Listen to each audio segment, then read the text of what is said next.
কে যেন আজহার নাকি মাঝার একজন আছে,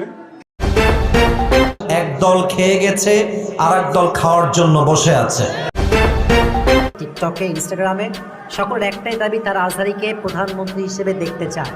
মিজানুর রহমান আজহারীকে মাঝারি বলার অপরাধে শামসুজ্জামান দুদুকে দল থেকে বহিষ্কার করা হয়। আর আজকের এই ভিডিওতে থাকছে মিজানুর রহমান আজহারীকে বিএনপির কোন নেতা কি বললো তা সম্পূর্ণ দেখতে থাকুন, ভিডিওটি না টেনে। নিউজটা যে কতবার পড়লাম, এটা কি সম্ভব? 3.25 লাখ কোটি টাকা লুটপাট করতে করতে এদেশের জনগণকে ফুটপাতে বসায় দিচ্ছে।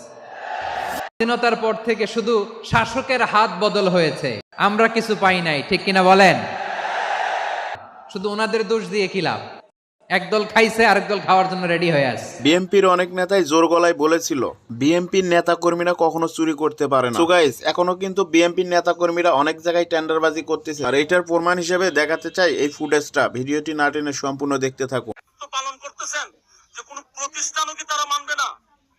হ্যাঁ, বিএনপির যারা আছেন, আমরা আপনাদেরকে মহব্বত করি, আপনারা নির্যাতিত একটা দল, আপনাদেরকে মহব্বত করি। আপনারা যে মাঝে মধ্যে বলেন যে কে চাঁদাবাজি করে, বা আপনাদের দলের লোকেরা যদি এইভাবে মাদ্রাসা মসজিদ থেকেও চাঁদাবাজি করে, এটা কি আপনাদের দলের জন্য কোনো কল্যাণ বয়ে আনবে?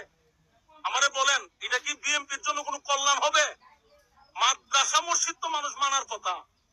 আমার মাদ্রাসাটা আমি যুদ্ধ করে মাদ্রাসা করছি, আজকে আমার মাদ্রাসার মাটি ফেলাবো?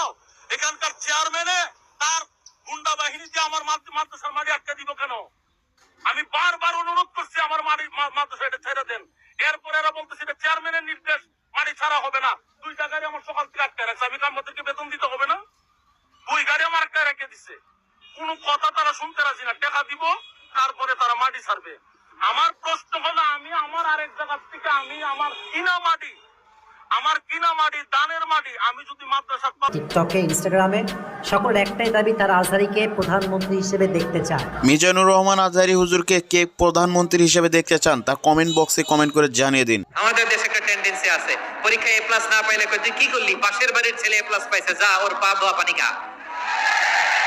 কি খা? আমি ভাবছি যে পা ধোয়া, এ প্লাস পাওয়া ছেলেদের পা ধোয়া পানির একটা পানির ব্র্যান্ড বানাইতে হবে, এরকম লেখা থাকবে এ প্লাস পাওয়া ছেলেদের পা ধোয়া পানি। খাওয়া নাই, এগুলার খাওয়া নাই।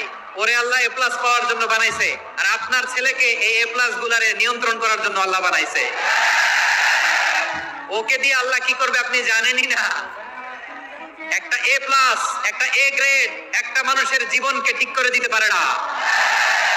আপনার ছেলেকে আল্লাহ অন্যদিকে যোগ্যতা দিয়েছে। ওদের মনোবল ভাঙবেন না, খবরদার খবরদার। ছেলে মেয়েদের মনোবল ভাঙবেন না। যাকে দিয়ে যেটা হবে তাকে দিয়ে সেটা করতে হবে, তার প্রতিভাকে সেভাবে কাজে লাগাতে হবে। তাহলে বাংলাদেশ, আমাদের এই জনসংখ্যা জনসম্পদে রূপান্তরিত হবে। এইরকম নিত্য নতুন ভিডিও আপডেট নিউজ যদি পেতে চান তাহলে আমাদের চ্যানেলটিকে সাবস্ক্রাইব করে দিয়ে পাশেই থাকুন।